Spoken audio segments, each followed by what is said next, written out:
একটা মানুষ থাকলো না কেন সেটা নিয়েও জাজ করে ফেলি। আমরা কেউ নই জাজ করা, সবাই সবার জার্নি কমপ্লিট করতে এসেছে এখানে। কারো যদি থাকার থাকে থাকবে, যদি না থাকার থাকে থাকবে না। প্রত্যেকটা ইন্ডিভিজুয়াল হিউম্যানের হ্যাপি থাকার অধিকার আছে। শুভশ্রীকে কবে বিয়ে করছে? যখন আমি বিয়ে করব তখন আমি মিমিকে সবার প্রথম কার্ডটা পাঠাবো।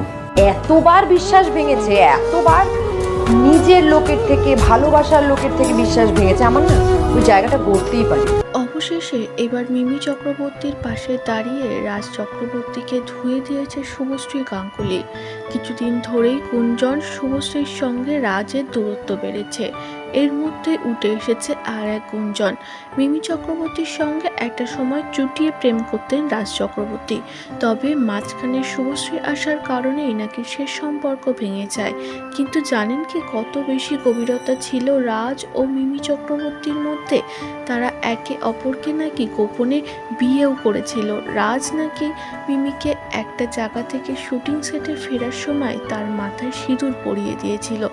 কিন্তু রাজ কোনো নারীর সাথে বেশি দিন থাকতে পারে না।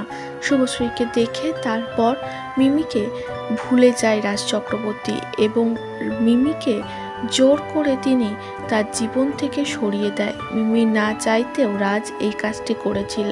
অবশেষে মুখ খুলেছে এই বিষয় নিয়ে শুভশ্রী গাঙ্গুলি। শুভশ্রী বলেন, আমরা হট করে কোনো মানুষকে জাজ করে ফেলি। আমরা একবার ভাবতেও চাই না যে সেই মানুষটা কতটা দুঃখ পায়।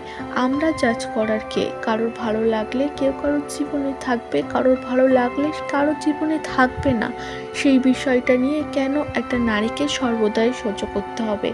যখন রাজ ও মিমির সাথে সম্পর্ক ভেঙেছিল তখন সকলেই রাজের দিকে না বরং মিমির দিকে আঙুল তুলেছিল। অবশেষে মিমি চক্রবর্তীকে নিয়ে মুখ খুলল শুভশ্রী গাঙ্গুলি। তিনি স্পষ্ট জানিয়েছিল এই সম্পর্ক ভেঙে যাওয়ার পেছনে মিমির কোনো হাত ছিল না, বরং রাজই চায়নি।